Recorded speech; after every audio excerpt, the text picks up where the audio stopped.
जब किसी प्रियजन का निधन होता है तो हमारा मन दुख, शोक और असहायता से भर जाता है।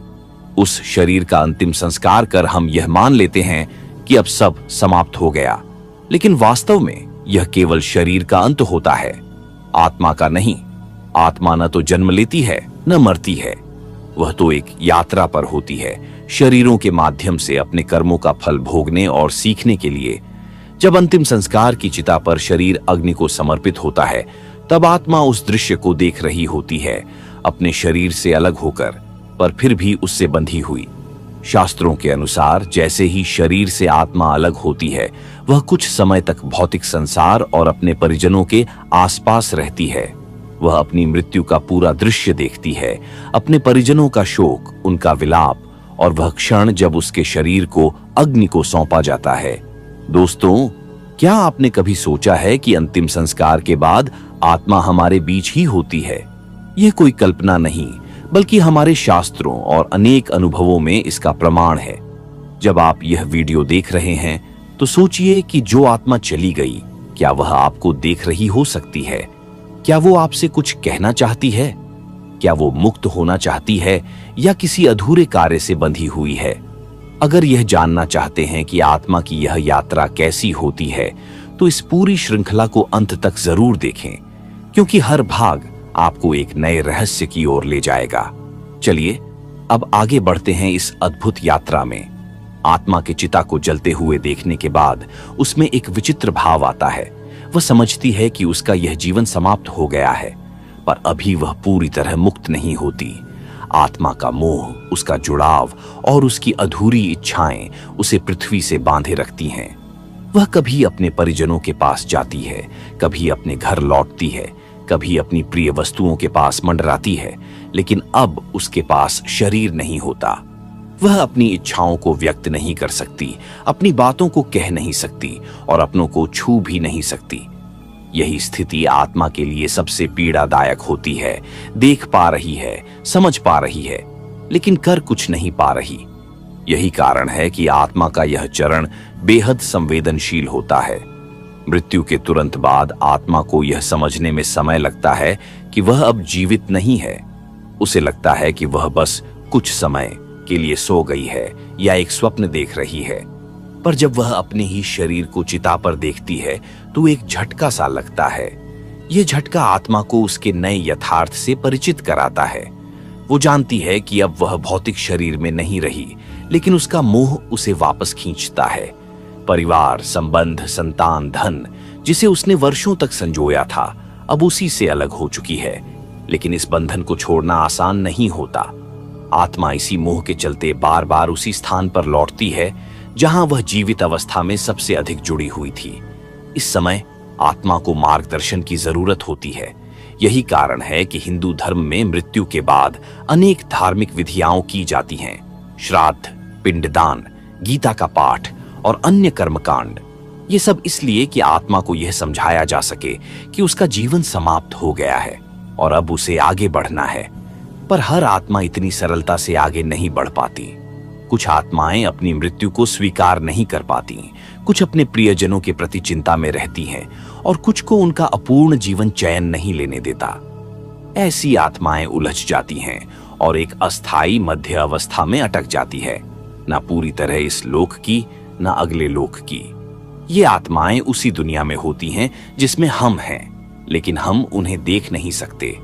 वे संकेत देती हैं, कभी किसी चीज का अचानक गिर जाना, कभी अचानक कोई खुशबू आना या किसी कमरे में हल्की सी थरथराहट। यह सब आत्मा के अस्तित्व का प्रमाण हो सकता है। लेकिन यह यात्रा यहीं नहीं रुकती। आत्मा की दिशा तय होती है उसके कर्मों और इच्छाओं के अनुसार। यह तय करता है कि आत्मा कहां जाएगी, कैसे जाएगी और कितने समय में जाएगी। यह प्रश्न गहराई से आत्मा के कर्म और उसके मानसिक स्तर से जुड़ा होता है। शास्त्रों के अनुसार आत्मा मृत्यु के बाद लगभग 13 दिनों तक पृथ्वी पर ही रहती है। इस समय को सूक्ष्म यात्रा कहा जाता है। यह वह अवधि होती है जिसमें आत्मा अपने भूतपूर्व जीवन से धीरे धीरे अलग होने लगती है और अगले लोक की ओर बढ़ने की तैयारी करती है। इन 13 दिनों के दौरान आत्मा बहुत ही संवेदनशील अवस्था में होती है। उसे शांति चाहिए, मार्गदर्शन चाहिए और सबसे महत्वपूर्ण, अपने परिजनों से ऊर्जा और प्रेम की आवश्यकता होती है। यही कारण है कि इन दिनों में विशेष पूजा पाठ, गीता के श्लोकों का उच्चारण और हवन आदि किए जाते हैं। हर मंत्र, हर ध्वनि आत्मा तक पहुंचती है। वह सुन सकती है, महसूस कर सकती है और इन क्रियाओं से उसे रास्ता साफ दिखाई देने लगता है। जो परिवार इन 13 दिनों में श्रद्धा से आत्मा के लिए प्रार्थना करता है, वे न केवल आत्मा को आगे बढ़ने में सहायता करते हैं, बल्कि अपने घर में सकारात्मक ऊर्जा को भी स्थिर करते हैं। पर यदि इन दिनों आत्मा को कोई भी मोह, चिंता या भय घेरे रहता है, तो उसकी गति रुक सकती है। जैसे किसी आत्मा को यदि लगता है कि उसके परिवार की देखभाल करने वाला अब कोई नहीं रहा, या वह किसी अधूरे काम को लेकर चिंतित है, तो वह आगे नहीं बढ़ती। वह इस संसार में ही चक्कर काटती रहती है, ये सोचते हुए कि शायद सब फिर से पहले जैसा हो जाए। यह स्थिति आत्मा के लिए सबसे बड़ी उलझन होती है।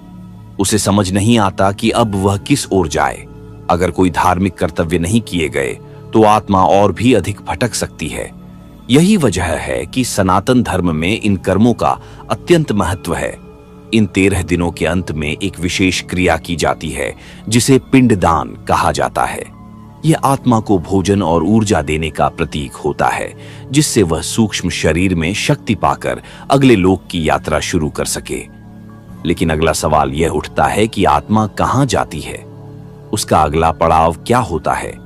कौन सी शक्तियां उसके मार्ग का वे दिव्य शक्तियां जो आत्मा के कर्मों का लेखा जोखा रखती हैं?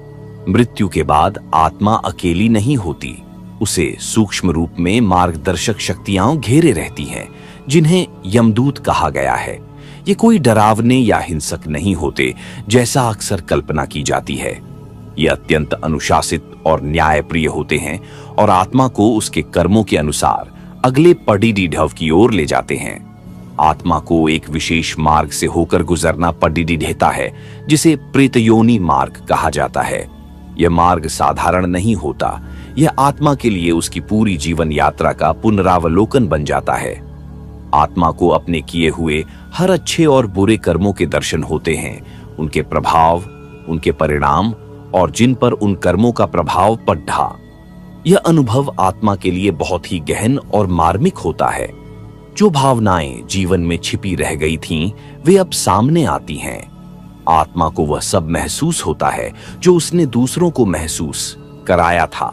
प्रेम, पीड़ा, करुणा या पीड़ा। इसी अनुभव के आधार पर तय होता है कि आत्मा को कौन सा लोक मिलेगा। अगर उसके कर्म पुण्यपूर्ण हैं, तो उसे पितृलोक या स्वर्गलोक की ओर ले जाया जाता है। यदि पाप अधिक है, तो वह यमलोक या नर्क के विभिन्न स्तरों में भेजी जाती है, जहां आत्मा को कर्मों का फल भोगना होता है। परंतु यह निर्णय केवल दंड का नहीं होता। यह आत्मा को संतुलित करने की एक दिव्य प्रक्रिया होती है। यह कोई सज्जा नहीं, बल्कि आत्मा को शुद्ध करने और उसके अगले जन्म की योग्यता तय करने की एक यात्रा होती है। आत्मा इस निर्णय को सहज रूप से स्वीकार नहीं करती। उसका मन अभी भी जुड़ा होता है अपने पिछले जीवन से। परंतु एक समय ऐसा आता है जब आत्मा को अपने वर्तमान स्थिति को स्वीकार करना ही पड़ता है। अब आत्मा को एक विशेष द्वार की ओर ले जाया जाता है, जहां उसे अपने नए मार्ग की पहली झलक मिलती है, उस अदृश्य संसार की जो हमारे भौतिक अस्तित्व से परे है। यह वह क्षण होता है जब आत्मा पहली बार अनुभव करती है कि जीवन केवल एक अध्याय था, एक भूमिका जिसे उसने निभाया, और अब वह किसी अन्य यात्रा की ओर बढ़ रही है। इस द्वार पर आत्मा को उसके सूक्ष्म शरीर सहित विशेष ऊर्जा क्षेत्रों से होकर गुजरना होता है, जहां प्रत्येक आत्मा का विश्लेषण गहराई से होता है। यह कोई सामान्य मार्ग नहीं होता। यहां आत्मा के चारों ओर दिव्य प्रकाश, ध्वनि और कंपन होते हैं, जो उसके भीतर की चेतना को जागृत करते हैं। ये कंपन आत्मा को उसके वास्तविक स्वरूप का बोध कराते हैं। न शरीर, न नाम, न पहचान, बल्कि शुद्ध ऊर्जा जो ब्रह्म से जुड़ी है। इस अवस्था में आत्मा का अहंकार धीरे धीरे क्षीण होने लगता है। जो व्यक्ति जीवन भर मैं और मेरा के मोह में बंधा रहा, वह अब अपने अस्तित्व को एक विशाल ब्रह्मांडीय लहर के रूप में देखने लगता है। उसे यह अनुभव होने लगता है कि उसका व्यक्तिगत जीवन महज एक क्षण था, एक तरंग जो फिर सागर में समा गई। इसी द्वार पर आत्मा के समक्ष 3 विकल्प उपस्थित होते हैं। पहला, यदि उसके कर्म संतुलित और शुद्ध हों तो वह अगले उच्चतर लोकों में विश्राम और आत्मविकास के लिए जाती है। दूसरा, यदि उसमें अपूर्णताएं हों तो उसे सुधारात्मक अनुभवों से गुजरना होता है। तीसरा और सबसे सामान्य, आत्मा को पुनर्जन्म की ओर भेजा जाता है ताकि वह फिर से जन्म लेकर अपने अधूरे कर्मों को पूरा कर सके। यह निर्णय अकेले आत्मा का नहीं होता। यहाँ यमराज के सहयोग से विशेष दिव्य आत्माएं, जिन्हें चित्रगुप्त और अन्य ब्रह्मांडीय प्रेक्षक कहा जाता है, आत्मा के कर्मों की जांच करते हैं। ये कोई धार्मिक भय की बात नहीं, बल्कि एक उच्च स्तर की ब्रह्मांडीय व्यवस्था है जो हर आत्मा को उसी दिशा में ले जाती है जहां वह योग्य है। अब आत्मा को उस मार्ग पर चलना होता है जो उसके कर्मों द्वारा चुना गया है। ये मार्ग या तो उसे विश्राम की ओर ले जाता है या पुनर्जन्म की तैयारी की ओर बढ़ती आत्मा अब उस अवस्था में पहुंच चुकी होती है जहां उसे अपने अगले पड़ाव की झलक स्पष्ट रूप से दिखाई देने लगती है। यह कोई आकस्मिक निर्णय नहीं होता, बल्कि एक गहन प्रक्रिया होती है जिसमें आत्मा के सभी पहलुओं, उसके विचार, भावनाएं, इच्छाएं और कर्मों का गहन विश्लेषण किया जाता है।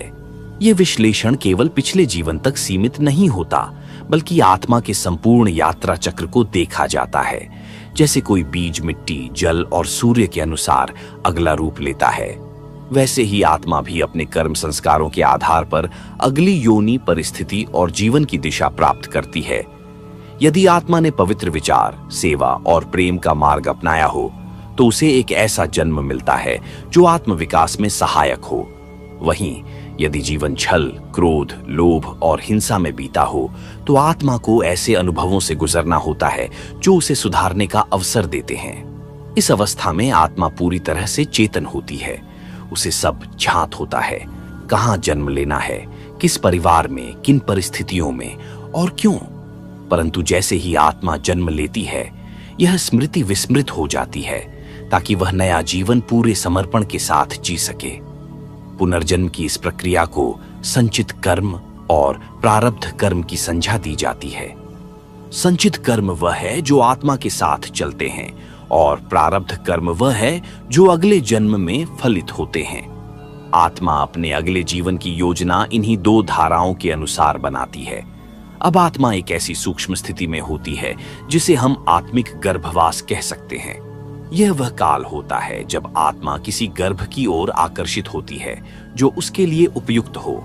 गर्भ की ओर आकर्षण कोई भावनात्मक प्रक्रिया नहीं, बल्कि एक ऊर्जात्मक सामंजस्य होता है जहां आत्मा और माता पिता के कर्म एक विशेष संतुलन में आते हैं। इस प्रक्रिया की अदृश्यता ही उसे चमत्कारी बनाती है। एक परिवार सोचता है कि एक जीवन का आरंभ हो रहा है, लेकिन वास्तव में यह आत्मा की एक लंबी यात्रा का पुनः प्रवेश है। अब आत्मा गर्भ में प्रवेश करने वाली है, एक नई काया, एक नया संसार। और एक आत्मा जब गर्भ में प्रवेश करती है तो वह एक अत्यंत सूक्ष्म और मौन अवस्था में होती है। यह वह पल होता है जब ब्रह्मांड की एक पुरातन लहर एक नई शारीरिक संरचना के साथ जुड़ने जा रही होती है।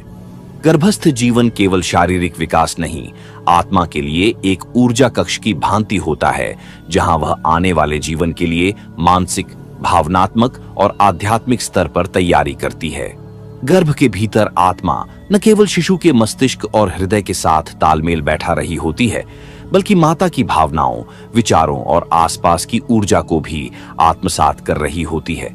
यही कारण है कि शास्त्रों में गर्भ संस्कारों को अत्यधिक महत्व दिया गया है। जब मां शांत, सकारात्मक और सात्विक रहती है तो वह आत्मा भी उस ऊर्जा से पोषित होती है। इस अवस्था में आत्मा को अनेक आभास होते हैं। उसे अपने पूर्व जन्मों की झलकियां आती है, अपनी सीख अधूरी लगती है और कहीं न कहीं यह स्वीकारोक्ति होती है कि मुझे फिर से कुछ सीखना है। आत्मा जानती है कि वह भूल जाएगी सब कुछ, लेकिन यह भी जानती है कि भीतर कहीं वह स्मृति बनी रहेगी, संस्कार के रूप में, स्वभाव के रूप में और आचरण के रूप में। गर्भ का हर महीना आत्मा के साथ एक नई अनुभूति लाता है। छठे महीने के आसपास आत्मा पूरी तरह उस शरीर से जुड़ जाती है और तब से वह गर्भ के भीतर संवेदनाओं को महसूस करने लगती है। संगीत, आवाजें, मां के विचार, घर का वातावरण, ये सब आत्मा के भीतर अंकित हो जाते हैं। इस अवस्था को आत्मा का संक्रमण काल कहा जा सकता है। एक ओर वह ब्रह्मांडीय सत्य से जुड़ी होती है, दूसरी ओर एक सीमित भौतिक अस्तित्व में बंधने जा रही होती है। और फिर आता है वह क्षण जब आत्मा जन्म लेने को तैयार होती है। अब वह इस संसार में प्रवेश करेगी, भूलकर सब कुछ, लेकिन अपने भीतर सब कुछ लेकर वह जन्म लेती है। एक नया जीवन, नई पहचान और एक भुला हुआ अतीत। वह आत्मा जो अनगिनत जन्मों से गुजर चुकी है, अब फिर से एक बालक के रूप में संसार में कदम रखती है। उसके रोने की पहली ध्वनि केवल शारीरिक प्रतिक्रिया नहीं होती, वह आत्मा का इस नए बंधन में प्रवेश का उद्घोष होता है। यह जन्म आत्मा के लिए एक पर्दा डाल देता है, जिससे वह अपने अतीत को नहीं देख पाती, पर वह सब कुछ उसके भीतर छिपा होता है। उसकी प्रवृत्तियां, उसके डर, उसका आकर्षण, उसका स्वभाव, ये सब पूर्व जन्म के अनुभवों का प्रतिबिंब होता है। इसलिए कभी कभी एक छोटा बच्चा भी ऐसी बातें या व्यवहार करता है जो उसकी उम्र से परे लगता है। शास्त्रों में इसे पूर्व संस्कार कहा गया है। ये पूर्व संस्कार आत्मा के साथ जुड़कर आते हैं और यही तय करते हैं कि जीवन में वह किस दिशा में बढ़ेगी, किन चुनौतियों का सामना करेगी और किन अवसरों को पाएगी। लेकिन संसार में आते ही आत्मा फिर से इस माया में बंध जाती है। रिश्ते, भावनाएं, लोभ, भय, सफलता और असफलता का संसार उसे अपनी ओर खींचने लगता है। वह भूल जाती है कि वह कौन थी, क्यों आई है और किस उद्देश्य से जन्म लिया है। यही जीवन की सबसे गहरी विडंबना है। आत्मा स्वयं को भूलकर संसार के खेल में रम जाती है, लेकिन यह भूल ही जीवन का प्रारंभ है। यही वह मंच है जहां आत्मा फिर से सीखना शुरू करती है, संघर्ष करती है, प्रेम करती है और कभी कभी फिर वही गलतियां दोहराती है जो पहले कर चुकी थी। यही कारण है कि जीवन केवल भोग का माध्यम नहीं, बल्कि एक साधना है, एक अवसर है उस आत्मा के लिए जो कभी किसी चिता के धुएं से उठकर चली थी। अब यह आत्मा धीरे धीरे अपने नए जीवन में रच बस जाती है। लेकिन ब्रह्मांड की योजना यहीं समाप्त नहीं होती। इस जीवन में भी आत्मा को संकेत मिलते रहते हैं, सपनों में, अनुभवों में और कभी कभी असामान्य घटनाओं में, जो कभी साधारण लगती हैं, असल में गहरे आध्यात्मिक संदेश छिपे होते हैं। आत्मा भले ही एक नए शरीर में आई हो, लेकिन वह अपने पूर्व जन्मों की यादों और अनुभवों को कहीं न कहीं महसूस करती रहती है। जीवन के छोटे छोटे क्षण, एक अजीब सा सपना, किसी व्यक्ति से अचानक मिलना या किसी विशेष स्थान पर जाने की इच्छा, यह सब आत्मा के पिछले कर्मों और इच्छाओं का संकेत हो सकते हैं। कुछ लोग जीवन में कभी एक स्थान पर अनायास ही आकर्षित होते हैं, तो कुछ लोग अचानक किसी विशेष कार्य को करने के लिए प्रेरित होते हैं, जबकि वे पहले से ही उस दिशा में कोई विचार नहीं रखते थे। यह आत्मा के भीतर के गहरे संस्कारों का परिणाम है, जो उसे अनजाने में अपनी पुरानी यात्रा के बारे में अवगत कराते हैं। इसके अलावा आत्मा उन घटनाओं को महसूस करती है जो उसे अगले स्तर तक पहुंचाने के लिए होती हैं।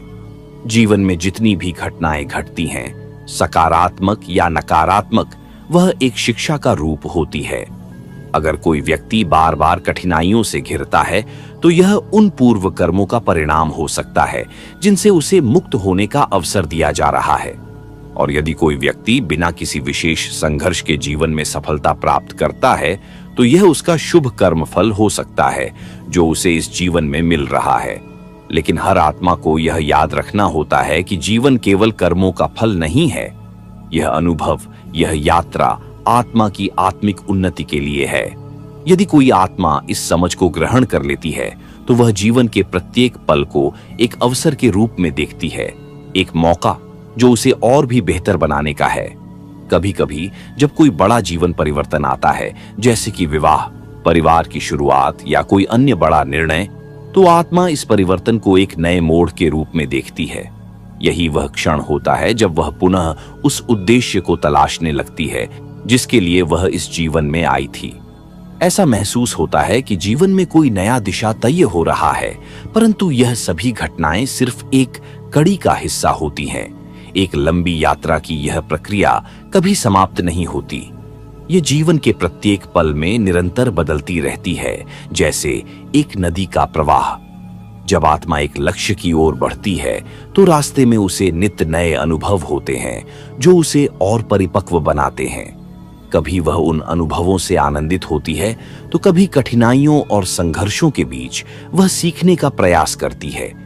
यह जीवन एक अंतहीन मार्ग है जिसमें आत्मा हर दिन कुछ नया सीखती है, नई परिस्थितियों में खुद को ढालती है। हर अनुभव उसके भीतर एक गहरी समझ को जन्म देता है और वह धीरे धीरे अपने उद्देश्य को पहचानने लगती है। हालांकि कई बार वह भटक भी जाती है, भ्रमित हो जाती है और भूल जाती है कि वह यहाँ क्यों आई थी। यही वह समय होता है जब आत्मा को अपनी आंतरिक आवाज को सुनने की आवश्यकता होती है। हर व्यक्ति के भीतर एक गहरी, शांत आवाज होती है जो उसे उसके मार्ग पर वापस लाती है। यह आवाज कभी किसी मित्र के रूप में, कभी किसी परिवार के सदस्य की सलाह के रूप में और कभी कभी अपने भीतर के शांत क्षणों में होती है।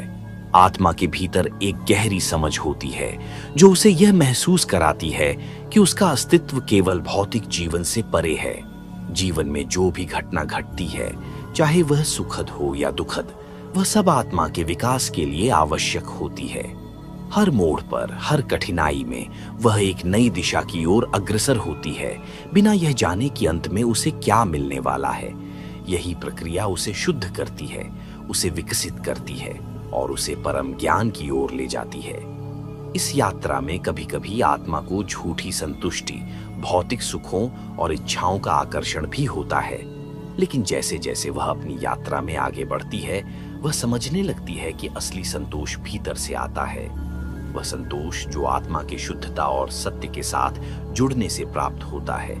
अब आत्मा अपनी यात्रा के उस मोड़ पर पहुंच रही है जहां उसे एहसास होने लगता है कि वह अपने असली उद्देश्य की ओर बढ़ रही है। आत्मा अब एक नए दृष्टिकोण से, एक नए समझ के साथ इस यात्रा में जब वह अपनी पहचान और उद्देश्य को पहचानने लगती है तो उसे महसूस होता है कि भौतिक सुखों से परे उसकी एक गहरी इच्छा शक्ति है। वह जानने लगती है कि असली उद्देश्य केवल बाहरी दुनिया में नहीं बल्कि भीतर छिपा होता है, उसके अपने अस्तित्व में। यह वह क्षण होता है जब आत्मा एक नए स्तर की जागृति प्राप्त करती है। उसे अब यह एहसास होता है कि जीवन में जितने भी संघर्ष, दुख और खुशियां आईं, उनका उद्देश्य केवल उसे आत्मसात करना था, अपने भीतर के सत्य और शांति को पहचानना था।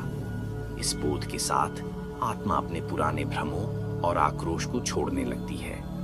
उसे यह समझने में मदद मिलती है कि किसी व्यक्ति या परिस्थिति से जोड़ने का अनुभव और किसी से बिछड़ने का कष्ट एक अस्थायी घटना है। इस जागरूकता से आत्मा अब अपने आंतरिक बल को पहचानने लगती है।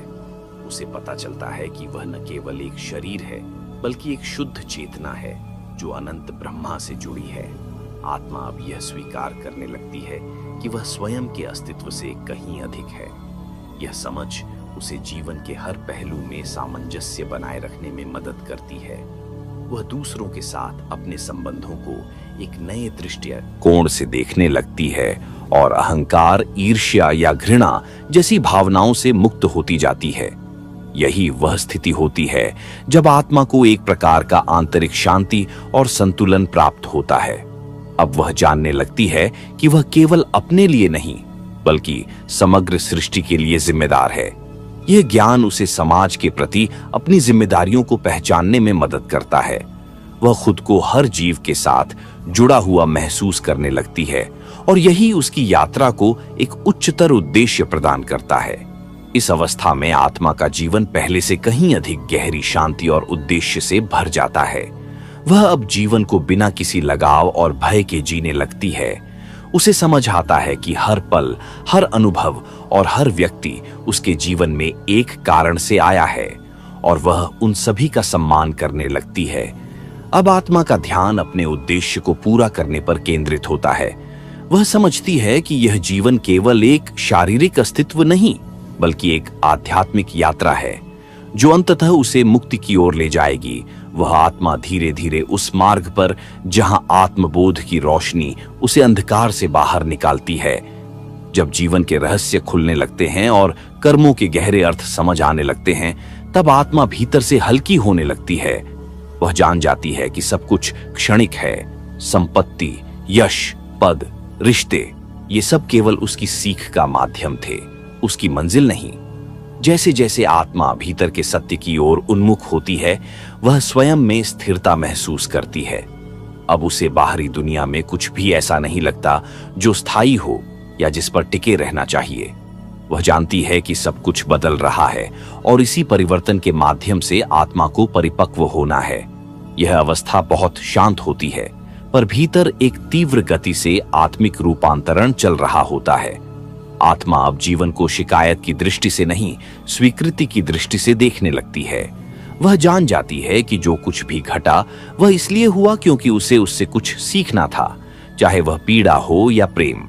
जब यह समझ गहराने लगती है तो आत्मा भीतर एक विशेष प्रकार की करुणा का अनुभव करने लगती है, खुद के लिए और दूसरों के लिए। अब वह दोष नहीं देती, तुलना नहीं करती, बस हर अनुभव को एक शिक्षक की तरह स्वीकार करती है। इसी बिंदु पर जीवन एक तपस्या बन जाता है। इस तपस्या में न तो त्याग की कठोरता होती है और न ही दिखावे की भावना, बल्कि यह एक सहज भावना होती है कि मैं हूं, पर मैं इससे बहुत आगे भी हूं। आत्मा जानने लगती है कि वह केवल एक जीवन नहीं जी रही, बल्कि वह एक यात्रा में है जहां हर जन्म, हर मृत्यु एक अध्याय है। यही वह क्षण होता है जहां आत्मा को पहली बार यह अनुभव होता है कि मृत्यु कोई अंत नहीं, बल्कि परिवर्तन है, एक द्वार है जिसके पार एक नई यात्रा उसकी प्रतीक्षा कर रही है। इस बोध से मृत्यु का भय मिटने लगता है और आत्मा उसे भी प्रेम से स्वीकारने के लिए तैयार होने लगती है। अब आत्मा न केवल अपने जीवन की समझ में आगे बढ़ रही है, बल्कि मृत्यु को भी एक आवश्यक चरण के रूप में देखने लगी है। मृत्यु को अब एक भयावह अंत नहीं, बल्कि एक गूढ़ परिवर्तन के रूप में। आत्मा को यह एहसास होने लगता है कि जैसे जन्म केवल एक द्वार था, वैसे ही मृत्यु भी एक द्वार है, लेकिन इस बार बाहर की नहीं, भीतर की यात्रा के लिए।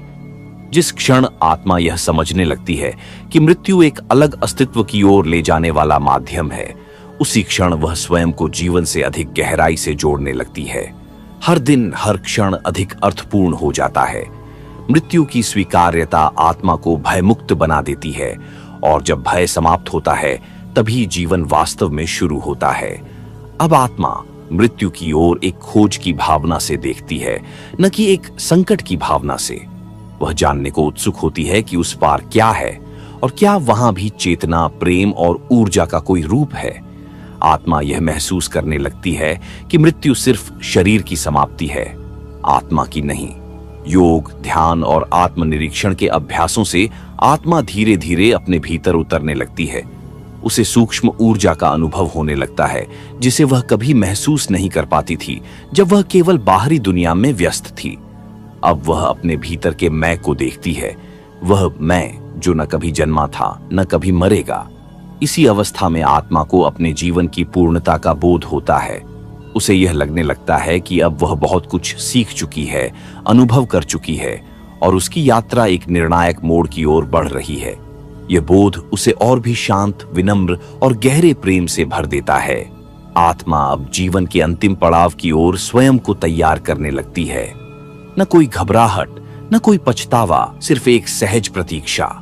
उसे पता होता है कि वह जब भी इस शरीर से मुक्त होगी, एक नई अवस्था, एक नया आयाम उसका स्वागत करेगा। यह स्वीकार्यता उसे विशेष बनाती है। वह अब केवल जीवन में नहीं रहती, वह मृत्यु में भी पूर्णता के साथ प्रवेश करती है।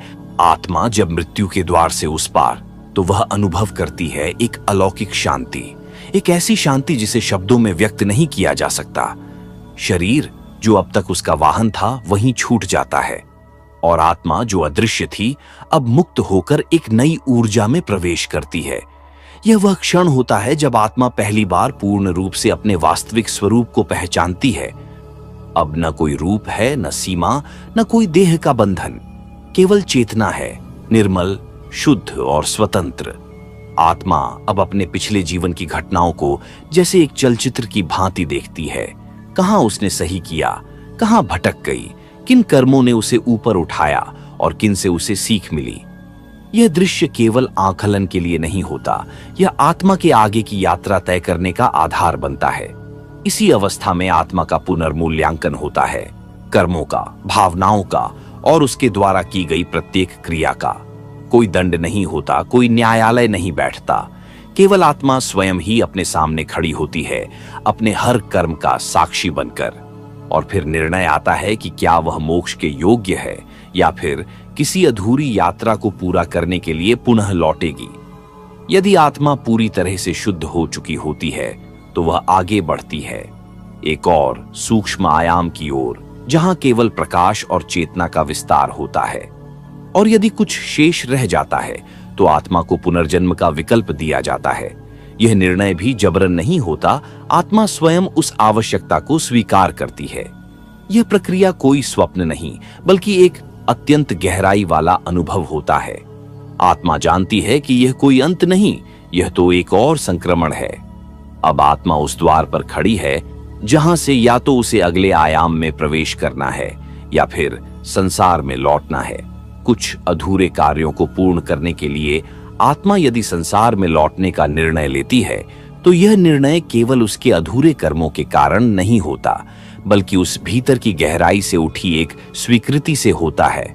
आत्मा जानती है कि जो अनुभव बाकी रह गए हैं उन्हें पूरा किए बिना वह अपने अंतिम लक्ष्य मोक्ष या पूर्ण एकत्व तक नहीं पहुंच सकती।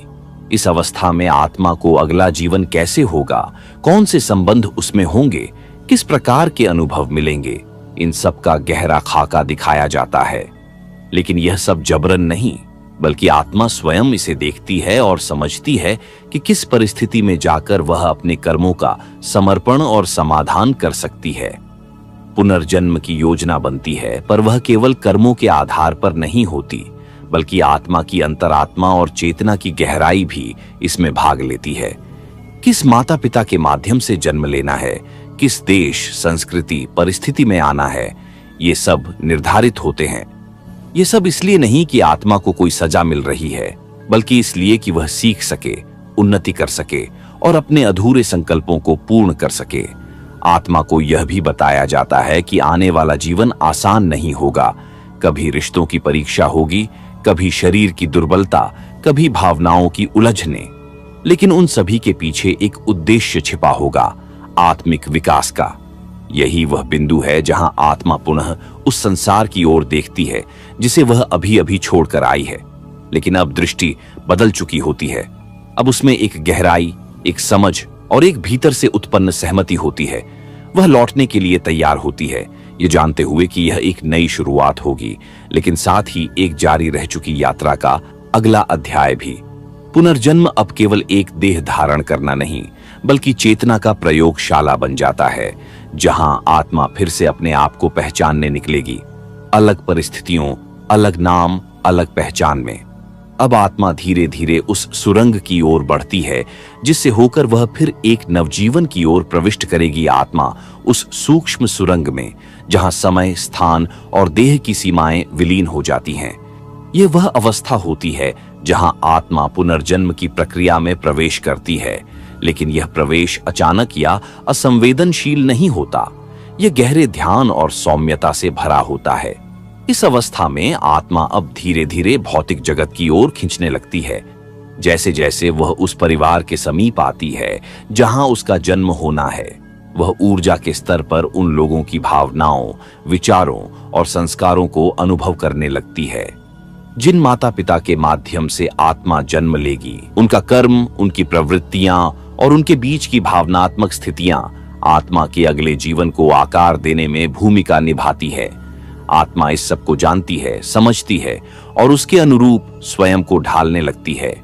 यहां आत्मा पूर्णतः सचेत होती है, लेकिन जैसे ही वह गर्भ में प्रवेश करती है, एक आवरण उस चेतना पर आ जाता है। यह आवरण उसे पिछले जन्मों की स्मृतियों से अस्थायी रूप से अलग कर देता है, ताकि वह नए अनुभवों को पूर्वाग्रह के बिना जी सके। गर्भ की अवस्था आत्मा के लिए बहुत ही संवेदनशील होती है। वह मां की भावनाओं से जुड़ी होती है। उसकी प्रसन्नता, चिंता, भय और प्रेम आत्मा के प्रारंभिक विकास को प्रभावित करते हैं। इस समय आत्मा गहराई से अनुभव करती है कि भले ही उसने देह नहीं ली, लेकिन भावनाओं की दुनिया में वह पहले से ही प्रवेश कर चुकी है। गर्भ में आत्मा धीरे धीरे अपनी चेतना को सहेजती है, एक नए शरीर के साथ जुड़ती है और श्वास लेने की तैयारी करती है। यह मिलन केवल आत्मा और शरीर का नहीं होता, यह मिलन होता है चेतना और प्रकृति का, प्रेम और अनुभव का। अब समय आ रहा है जब आत्मा इस भौतिक संसार में पहला श्वास लेगी। आत्मा जब पहली बार इस पृथ्वी पर, तो वह केवल हवा नहीं खींचती, वह जीवन को अंगीकार करती है। रोदन की वह पहली ध्वनि केवल एक नवजात की पुकार नहीं होती, वह आत्मा की घोषणा होती है कि उसने पुनः यात्रा प्रारंभ कर दी है। इस क्षण में आत्मा पूर्णतः शरीर से जुड़ जाती है। उसका चेतन स्तर अब सीमित हो जाता है ताकि वह भौतिक अनुभवों को पूरे तीव्रता से महसूस कर सके। जन्म के साथ ही वह भूलने लगती है अपने पूर्व जन्म के ज्ञान को, अपने आत्मिक बोध को, लेकिन वह सब कुछ उसके भीतर ही कहीं छिपा रहता है, सूक्ष्म स्तर पर। बचपन की अवस्था आत्मा के लिए अत्यंत कोमल और निर्मल होती है। उसमें अब भी ब्रह्मांडीय ऊर्जा की अनुभूति शेष रहती है। यही कारण है कि छोटे बच्चे कभी कभी ऐसे प्रश्न पूछते हैं या बातें करते हैं जो सामान्य समझ से परे होती हैं, क्योंकि उस अवस्था में आत्मा और ईश्वर के बीच का आवरण बहुत पतला होता है। लेकिन जैसे जैसे शरीर बढ़ता है, सांसारिक शिक्षा, सामाजिक ढांचे और मानसिक धारणाएं आत्मा पर परत दर परत चढ़ने लगती हैं। वह अपने वास्तविक स्वरूप को भूलने लगती है। अब वह अपने नाम, पहचान, रिश्ते और भौतिक आवश्यकताओं को ही मैं समझने लगती है। यही वह मोड़ है जहां आत्मा की असली परीक्षा शुरू होती है। जीवन की चुनौतियां, रिश्तों की उलझने और सामाजिक अपेक्षाएं आत्मा को बाहरी दुनिया में इतना उलझा देती हैं कि वह अपने अंदर के मौलिक उद्देश्य को भूल बैठती है। परंतु भीतर कहीं एक लौ जलती रहती है, एक छोटी सी स्मृति, एक हल्की सी पुकार जो समय समय पर आत्मा को उसकी असली पहचान की ओर खींचने का प्रयास करती है। कभी किसी संगीत से, किसी दुख से, किसी मौन पल से वह चेतना फिर से धीरे धीरे जागने लगती है। अब आत्मा एक ऐसे चौराहे पर होती है जहां उसे तय करना होता है, क्या वह संसार की भीड़ में अपनी सच्चाई को भुला देगी या उस आंतरिक पुकार को पहचान कर पुनः आत्म यात्रा पर निकल पड़ेगी। यही वह प्रश्न है जो आत्मा के भीतर हर चुनौती, हर पीड़ा, हर अनुभव के साथ गूंजता रहता है। अधिकांश लोग इसे सुन नहीं पाते क्योंकि जीवन की चकाचौंध और संघर्ष में यह स्वर धीमा पड़ जाता है। लेकिन कभी कभी कोई क्षण, कोई दुर्घटना, कोई गहरा अनुभव आत्मा को झकझोर देता है। वहीं से शुरू होती है आत्म जागरण की प्रक्रिया। आत्मा पहली बार अपने भीतर झांकती है और उस मौन गहराई से एक कोमल प्रकाश की अनुभूति होती है। यह प्रकाश न आंखों से दिखाई देता है, न किसी किताब में लिखा होता है। यह केवल अनुभव से समझ आता है। अब जीवन एक सवाल बन जाता है, मैं कौन हूं? क्या मैं केवल यह शरीर हूं जो एक दिन नष्ट हो जाएगा? क्या मेरा अस्तित्व केवल यहीं तक सीमित है? ये प्रश्न आत्मा को बाहर से भीतर की ओर खींचने लगते हैं। और जब यह प्रक्रिया शुरू होती है, तब साधना, ध्यान और आत्मचिंतन के रास्ते खुलने लगते हैं। शुरुआत में यह यात्रा कठिन लगती है क्योंकि वर्षों से संचित धारणाएं, इच्छाएं और अहंकार रास्ता रोकते हैं। लेकिन जैसे जैसे आत्मा भीतर की ओर बढ़ती है, उसे पता चलता है कि जो वह बाहर खोज रही थी, शांति, प्रेम, संतोष, वह सब उसी के भीतर पहले से विद्यमान है। यहां आत्मा अपने भीतर के प्रकाश को छूती है। उसे स्मरण आता है कि वह देह नहीं, एक चेतन ऊर्जा है। यही वह बिंदु होता है जहां आत्मा पहली बार मृत्यु को भी अलग दृष्टि से देखती है, न डर के साथ, न मोह के साथ, बल्कि एक स्वाभाविक घटना के रूप में, जैसे सांझ के बाद रात आती है। अब आत्मा की यात्रा केवल जीवित रहने की नहीं होती, बल्कि पूर्णता की ओर होती है। हर अनुभव, हर संबंध, हर भाव उसे और गहरा बनाता है और धीरे धीरे वह मृत्यु के पार की सच्चाई को समझने के लिए तैयार होने लगती है। आत्मा उस अंतिम बोध के लिए जिसे जानकर मृत्यु भी एक साधारण घटना लगने लगती है। अब वह मृत्यु को अंत नहीं, बल्कि अगली यात्रा का प्रवेश द्वार मानने लगती है। उसके भीतर एक गहरी शांति जन्म लेने लगती है, एक ऐसा मौन जो किसी भी शोर से अधिक बोलता है। यह वह अवस्था होती है जब आत्मा का जुड़ाव बाहरी संसार से धीरे धीरे कम होने लगता है। न उसे वैभव आकर्षित करता है, न ही अपयश विचलित करता है। संबंधों में प्रेम तो रहता है, लेकिन मोह समाप्त होने लगता है। वह हर किसी को एक आत्मा के रूप में देखने लगती है, न कि केवल रिश्तों के बंधन में। आत्मा अब जो भी करती है वह केवल कर्म के भाव से करती है, न फल की आशा, न भय की चिंता। यह निष्काम भाव उसे धीरे धीरे मोक्ष की ओर ले जाता है। मोक्ष जो किसी स्वर्ग की कल्पना नहीं है, बल्कि यह बंधनों से स्वतंत्रता है, भीतर और बाहर दोनों से। अब वह मृत्यु के बारे में सोचते हुए डरती नहीं, बल्कि मुस्कुराती है। उसे एहसास हो चुका होता है कि देह बदलती है, पर आत्मा शाश्वत है। यह बोध उसे और भी विनम्र, करुणामय और स्थिर बना देता है। जब मृत्यु समीप आती है तो वह उसका स्वागत करती है। कोई भय, कोई अधूरापन, कोई अफसोस नहीं होता। केवल समर्पण होता है, पूर्ण, शांत और संतुलित, जैसे कोई थका हुआ यात्री अपने घर लौट रहा हो। उस अंतिम क्षण में जब प्राण शरीर छोड़ता है, आत्मा पूरी सजगता से देह को देखती है, जैसे कोई पुराने वस्त्र को छोड़कर नए की ओर बढ़ रहा हो। वह जानती है कि यात्रा अभी समाप्त नहीं हुई, बल्कि एक नई अवस्था में प्रवेश प्रारंभ हो चुका है। और जब आत्मा एक बार फिर शरीर से मुक्त होती है, वह उन ऊर्जाओं में प्रवेश करती है जहां से उसकी अगली दिशा तय होती है। या तो वह पूर्ण विलय की ओर जाएगी, या किसी नए रूप में लौटेगी आत्मा केवल तब जब उसका उद्देश्य अधूरा रह गया हो। यह लौटना कोई सज्जा नहीं है, बल्कि एक अवसर होता है स्वयं को और गहराई से जानने का, उस यात्रा को पूर्ण करने का जिसे उसने स्वयं चुना था। मृत्यु के बाद आत्मा एक सूक्ष्म अवस्था में होती है, जिसे हम कई बार परलोक कहते हैं। यहाँ न दिन होता है, न रात।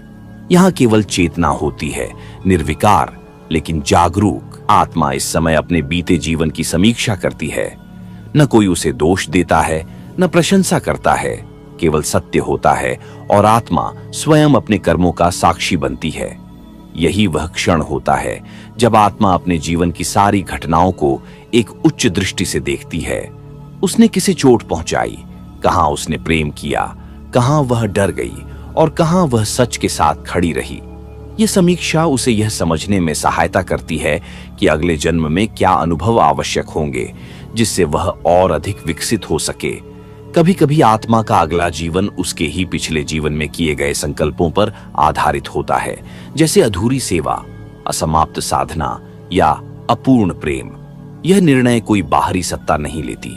आत्मा स्वयं इस नियति को स्वीकार करती है, क्योंकि वह जानती है कि विकास का मार्ग केवल अनुभवों से होकर ही गुजरता है। और तब वह पुनः उस ऊर्जा की ओर आकर्षित होती है जो उसे एक नए जीवन में प्रवेश दिलाएगी। यह ऊर्जा वह आकर्षण है जो आत्मा को उस विशेष समय, स्थान और परिवार में जन्म लेने की ओर खींचती है, जहां उसके अधूरे कर्मों की भूमिका लिखी जा चुकी होती है। पुनर्जन्म के इस निर्णय के साथ ही आत्मा एक बार फिर चक्र में प्रवेश करती है, लेकिन इस बार वह थोड़ी अधिक जागरूक, थोड़ी अधिक अनुभवी और थोड़ी अधिक शांत होती है, क्योंकि अब उसे यह स्मरण है, चाहे धुंधला ही सही, कि वह केवल यह जीवन नहीं बल्कि एक विशाल यात्रा है आत्मा की, जो न केवल जन्म और मृत्यु के बीच घूमती है, बल्कि अनगिनत अनुभवों, भावनाओं और शैक्षिक यात्राओं के माध्यम से गुजरती है। हर जन्म, हर अनुभव, हर संघर्ष और हर सुख के पीछे आत्मा की एक गहरी आवश्यकता और उद्देश्य छिपा होता है। जब वह एक जीवन समाप्त करती है तो वह जानती है कि यह केवल एक अध्याय का समापन है, एक नई शुरुआत का संकेत। यह यात्रा आत्मा के विकास की यात्रा है, और हर जीवन, चाहे वह सुखद हो या दुखद, उस विकास का हिस्सा बनता है। आत्मा कभी नहीं डरती, कभी निराश नहीं होती, क्योंकि वह जानती है कि हर स्थिति में कुछ न कुछ सीखने के लिए है। यही कारण है कि जब आत्मा पुनः संसार में लौटती है तो वह पहले से कहीं अधिक समृद्ध होती है, चाहे उसने पहले के जन्मों में क्या भी अनुभव किया हो। यह पुनर्जन्म आत्मा को एक नई दृष्टि देता है। हर जीवन में वह धीरे धीरे अपने भीतर की शक्ति, अपने वास्तविक रूप को पहचानने लगती है, चाहे वह प्रेम हो, ज्ञान हो या शांति। वह ये सब बाहर से नहीं बल्कि भीतर से प्राप्त करती है, क्योंकि अब उसे यह समझ में आने लगता है कि बाहरी दुनिया केवल एक प्रक्षिप्त है। वास्तविकता तो हमेशा अंदर होती है। आत्मा का यह आंतरिक बोध उसे बहुत परिपक्व और स्थिर बना देता है। अब वह खुद को नहीं खोती, न ही वह किसी बाहरी शक्ति के अधीन होती है। वह जानती है कि जो कुछ भी घटित होता है वह केवल उसके स्वयं के कर्मों का परिणाम है। यही आत्मबोध उसे सच्ची स्वतंत्रता की ओर ले जाता है, एक ऐसी स्वतंत्रता जो निर्बंध और निर्विकार होती है। जब आत्मा के भीतर यह गहरी समझ और संतुलन आ जाता है तो वह मृत्यु और पुनर्जन्म को भी एक अलौकिक प्रक्रिया के रूप में देखती है। न कोई भय, न कोई इच्छा, केवल शांति और अनंतता की अनुभूति होती है और आत्मा महसूस करती है कि वह अब उस दिव्य स्रोत से एक हो चुकी है जहां से उसने अपनी यात्रा शुरू की थी। अब आत्मा को यह स्पष्ट रूप से पता होता है कि वह वही है जो उसने हमेशा से महसूस किया था, एक अंश ब्रह्म का, एक चिंगारी जो शाश्वत ऊर्जा के स्रोत से निकली थी और जो अब फिर से उसी स्रोत में विलीन होने के लिए आत्मा अब अपने अंतिम क्षणों की ओर बढ़ने लगती है, जब वह उस दिव्य स्रोत में पुनः समाहित हो जाएगी जहां से उसने अपनी यात्रा शुरू की थी। इस विलय का अर्थ केवल शारीरिक मृत्यु नहीं, बल्कि आत्मा का शाश्वत सत्य से मिलन होता है। यह वह अवस्था होती है जब आत्मा पूरी तरह से अपने अस्तित्व के सर्वोच्च उद्देश्य को समझ लेती है और कोई भी भटकाव, कोई भी भ्रम शेष नहीं रहता। यह विलीनता एक गहरी शांति का प्रतीक होती है। जब आत्मा उस अनंत ब्रह्म में विलीन होती है तो उसे कोई डर नहीं होता, न कोई चिंता। वह जानती है कि यह समाप्ति नहीं है, बल्कि एक पूर्णता है, एक शुद्धता है। यह उस परम शक्ति के साथ मिलन होता है जिसे आत्मा ने हर जीवन में खोजा था। हर अनुभव, हर संबंध, हर प्रेम में वह इसे महसूस करने की कोशिश करती थी और अब वह इसे पूरी तरह से पहचान पाती है। यह विलीनता एक ऐसा अनुभव है जो केवल आत्मा को ही समझ में आता है। बाहरी दुनिया इसके बारे में कुछ भी नहीं जान सकती, क्योंकि यह एक अनुभव है जो केवल उस अंतरतम में होता है जहां आत्मा अपनी पूरी गहराई से अपने वास्तविक रूप को देखती है। हर जन्म, हर अनुभव और हर कर्म अब उसके लिए केवल एक साधन बन जाते हैं जिसके माध्यम से उसने स्वयं को जानने का प्रयास किया।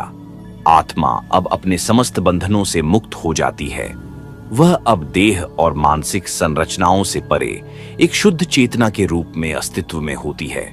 अब न कोई कर्तव्य, न कोई उद्देश्य, न कोई संघर्ष, केवल एक दिव्य सुकून होता है जो उसे भीतर से बाहर तक आच्छादित करता है। यह विलीनता केवल आत्मा की यात्रा का अंत नहीं होती, बल्कि यह एक नई शुरुआत भी होती है। एक ऐसी शुरुआत जहां आत्मा अब एकता और सत्य की ऊंचाइयों पर पहुंच चुकी होती है। कोई भी समय या स्थान अब उसे सीमित नहीं कर सकते। वह साकार और निराकार दोनों रूपों में एक ही है और उसकी यात्रा शाश्वत रूप से जारी रहती है। आत्मा की यात्रा, भले ही वह इस रूप में न दिखे, भले ही वह शारीरिक रूप से यहां न हो, आत्मा शाश्वत है। वह न जन्मती है, न मरती है। जब एक जीवन समाप्त होता है तो वह एक नए रूप में, एक नई धारा के साथ अपनी यात्रा को फिर से आरंभ करती है। यह यात्रा कभी समाप्त नहीं होती, क्योंकि आत्मा का स्वभाव है अनंतता, अनश्वरता और सच्चाई की खोज। हर पुनर्जन्म, हर नवजीवन आत्मा के भीतर कुछ नया जोड़ा जाता है।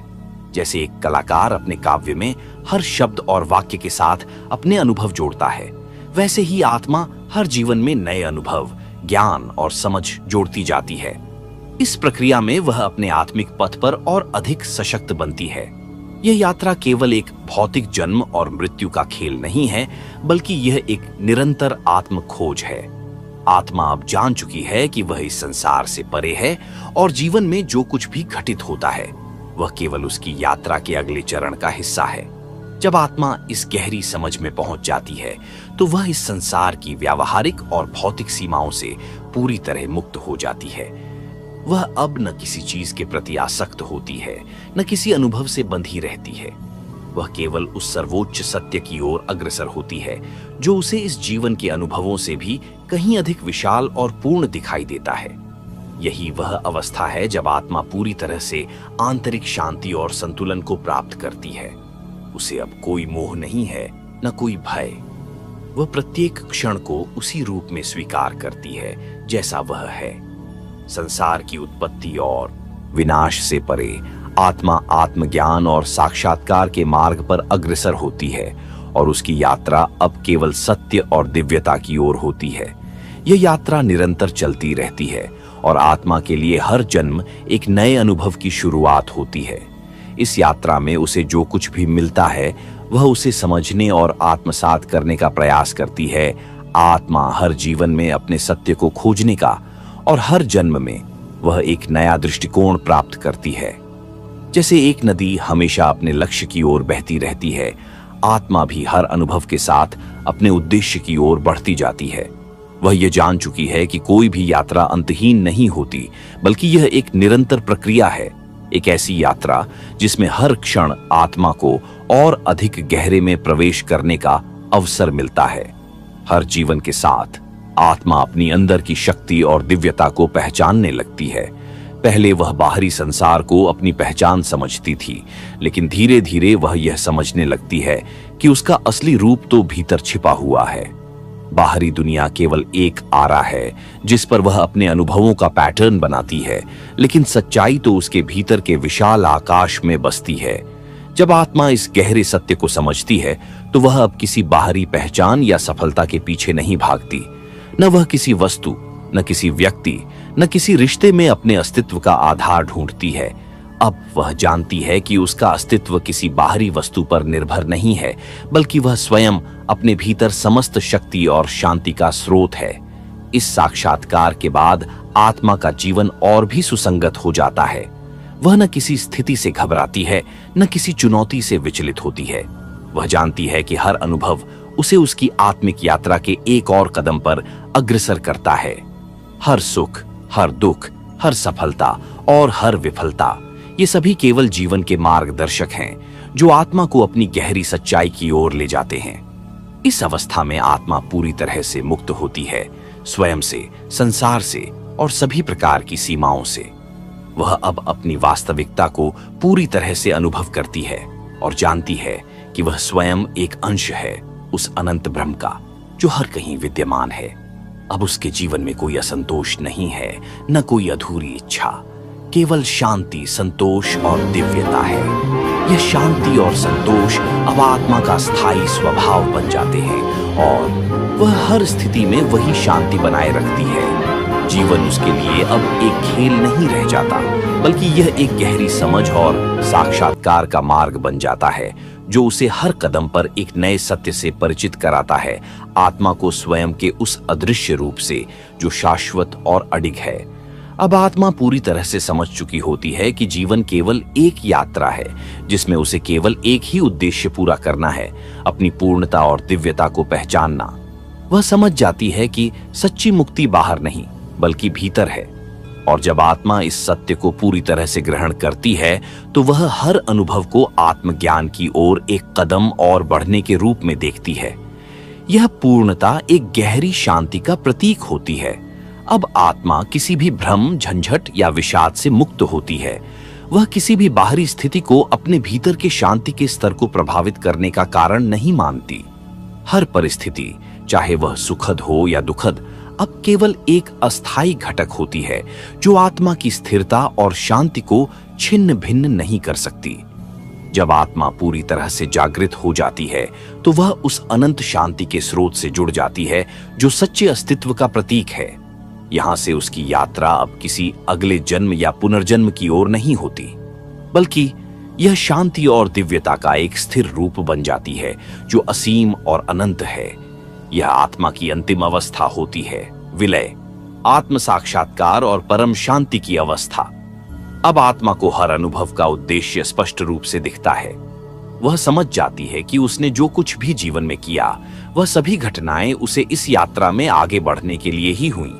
हर कर्म, हर अनुभव, हर संघर्ष ने उसे उसकी वास्तविकता के और करीब किया, और अब आत्मा अपने असली रूप में स्थापित है, परम सत्य के साथ एकाकार हो गई है। यह विलीनता एक गहरी समझ और संतोष का प्रतीक है। यह सिर्फ आत्मा के लिए नहीं बल्कि उस अनंत ब्रह्म के लिए भी है जिससे आत्मा की उत्पत्ति हुई थी। यह अंतिम उद्देश्य का प्राप्ति है, एक दिव्य पूर्णता जो न केवल आत्मा को बल्कि पूरे ब्रह्मांड को शांति और संतुलन प्रदान करती है।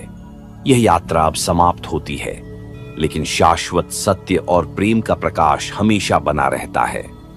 आत्मा अब मुक्त और शांत अनंतता में समाहित हो जाती है और वह शांति हर जीवन के अनुभव में घुलकर आगे आने वाली आत्माओं को भी मार्गदर्शन देती है।